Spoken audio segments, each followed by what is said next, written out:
দর্শক বন্ধুরা, আজকে শনির সাড়ে সাথে নিয়ে কথা বলবো। যাদের সাড়ে সাথে চলছে বা যারা সাড়ে সাথে অতিক্রান্ত হয়েছে বা যারা ধাইয়া চলছে, শনির সাড়ে সাথে কীভাবে হয়, শনি যে ঘরে অবস্থান করে বর্তমান সময়, সেটা যদি আপনাদের রাশিগত হয়ে থাকে, তার আগের ঘর আর তার পরের ঘর থাকলে শনির সাড়ে সাতি হয়ে থাকে। তা শনির তৃতীয়, সপ্তম আর দশম দৃষ্টি যে যে ঘরে পড়ে সেই রাশির সাড়ে সাতি হয়। তো চ্যানেলটাকে সাবস্ক্রাইব করে রাখবেন। জ্যোতিষভিত্তিক ভিডিও চ্যানেলে প্রোভাইড করা হয়ে থাকে। সাড়ে সাতি নিয়ে ভয় পাওয়ার কিছু নেই। সাড়ে সাতি নিয়ে যে আপনারা ভয় পাচ্ছেন, আর অনেকে দেখবেন ভয় দেখায়, তা ভয়ের কিছু নেই। সাড়ে সাতিতে সচিন তেন্ডুলকর ওয়ার্ল্ড রেকর্ডও করেছে, সর্বাধিক রান সমস্ত রেকর্ড সচিন তেন্ডুলকর ওয়ার্ল্ড রেকর্ডে করেছেন। কিন্তু সাড়ে সাতির প্রথম দিকটা সচিন তেন্ডুলকর 2 থেকে 3 বছর মতো কোনো সেঞ্চুরি করতে পারেননি।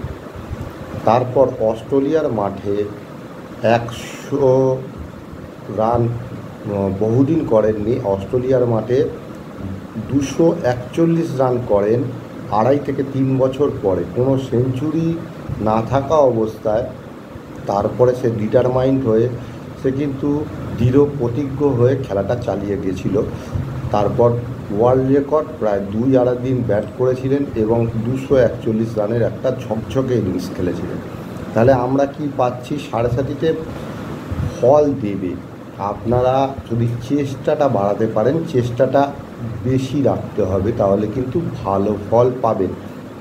খারাপ ফল যেরকম অনেকে পাচ্ছে, আমরা কি পাপ করেছি সেই পাপ অনুযায়ী ফল পাওয়া যায়।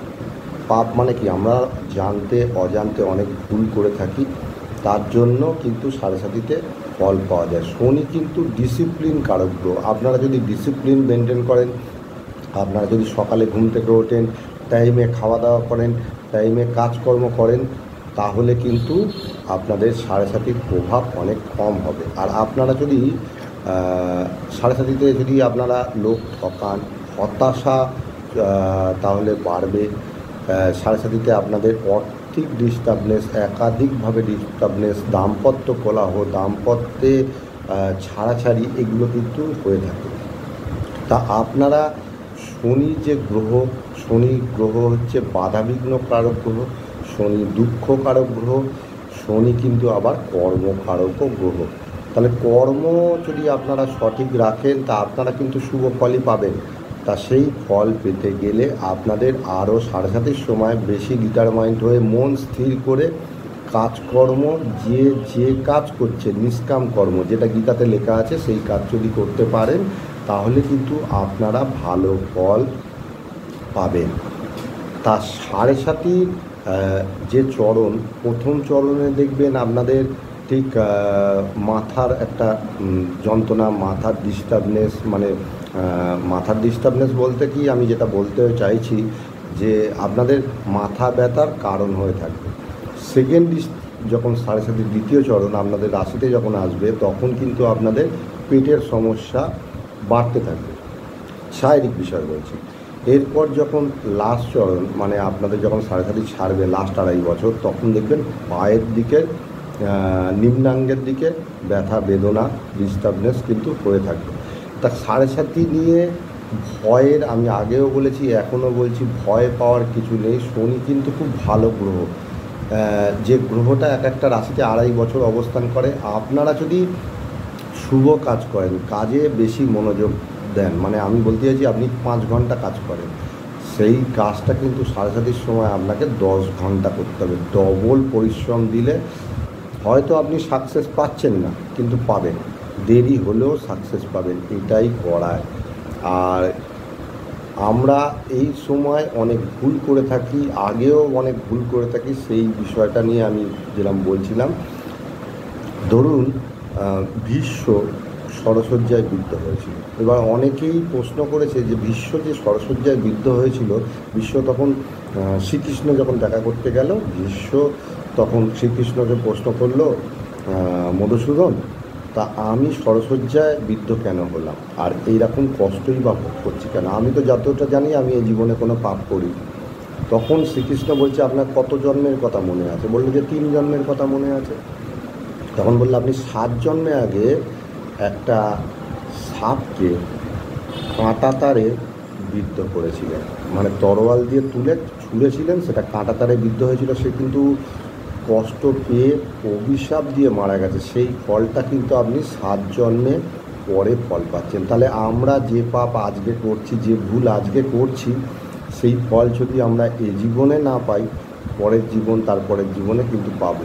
আমাদের দেহ কিন্তু নষ্ট হয়ে গেলেও আমাদের আত্মা কিন্তু নষ্ট হবে না। আত্মার কিন্তু দ্বিতীয় জন্ম, পুনর্জন্ম এগুলো কিন্তু হয়ে থাকে। এগুলো আমার কোনো কথাই না, এগুলো সমস্ত বেদের কথা, শাস্ত্রের কথা। তা আমি আপনাদের কাছে উপস্থাপন করছি, তার কারণ হচ্ছে সাড়ে সাথী নিয়ে ভয়ের কিছু নেই। সাড়ে সাথীতে আপনারা একটা 7মুখী রুদ্রাক্ষ ধারণ করুন, আপনাদের শুভ ফল দেবে। আর আপনারা একটু ডিসিপ্লিন মেনটেন করে চলুন, আপনারা ভালো ফল পাবেন। গরুকে কিছু খাওয়ান, কুকুরকে কিছু খাওয়ান, আপনারা কিছু দান করুন। দান সব থেকে বড় অস্ত্র সাড়ে সাথীতে। দান করলে আপনাদের, কখনো দান করলে মানুষের অর্থ কমে না। আপনার সামর্থ্য মতো দান করুন, দান কিন্তু সব থেকে ভালো। তা এইগুলো যদি করতে পারেন, সাড়ে সাথীতে শুভ প্রভাবই কিন্তু আপনারা পাবেন। হয়তো আপনারা সাময়িক খারাপ পাচ্ছেন, সফলতা পাচ্ছেন না, তারপর দেখবেন যে সফলতা আপনারা পেতে পারেন। শনি ভয়ের কিছু নেই। আর শনি মন্দিরে আপনারা যখন প্রণাম করবেন, শনির দিকে, শনি গ্রহের দিকে তাকাবেন না। তার কারণ হচ্ছে ওনার চোখের দিকে তাকালেই দৃষ্টি কিন্তু একটা পড়ে, এই দৃষ্টিটা এড়িয়ে চলাই ভালো। এগুলো কিন্তু পশ্চিমবাংলার বাইরে যারা জ্যোতিষীবর্গ আছেন তাদের কাছ থেকেই আমার শোনা কথা। তা আমি আপনাদের কাছে উপস্থাপন করছি, জাস্ট বোঝানোর চেষ্টা করছি যে আপনারা কিন্তু এইভাবে চলুন। আমি জিডি বসিতের থেকে কথাগুলো শুনেছি, আমি সুনীল দীক্ষিতের থেকে কথাগুলো শুনেছি। তা ওনারাই আমাকে বলেছিলেন যে এইভাবে যদি চলা যায় তাহলে কিন্তু শুভ ফলই তারা পেয়ে থাকবে। আর আপনারা যাই হোক, সাড়ে সাথী নিয়ে ভয় না পেয়ে আপনারা এইভাবে চলুন, শুভ ফল পাবেন। নেক্সট ভিডিওতে আমি অন্য কিছু নিয়ে আসবো। জয় মা।